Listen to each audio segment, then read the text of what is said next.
The other thing that strikes me, a number of guys are playing better than they did a season ago and approaching the best they've played in their careers. The other thing, different guys keep stepping up. Take a look. George Niang, last 5 games, 10 points, 6 rebounds, 1.6 assists, almost over 61% from the field, over 44% from 3-point range, and he's shooting 80% from the free throw.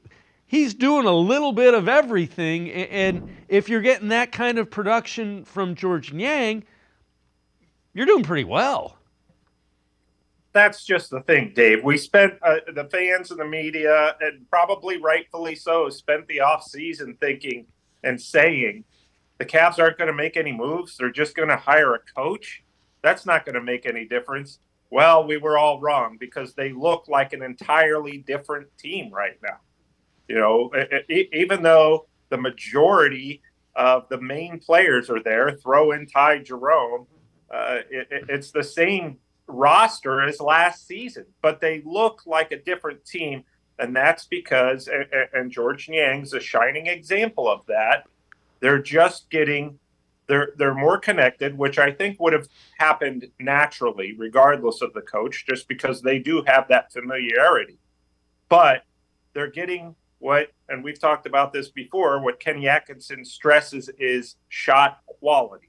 They're getting good looks at the basket via this offense. So, George Niang's an example of that. Sam Merrill has not been shooting the basketball well at all for him, but every other level area of his game has improved immensely.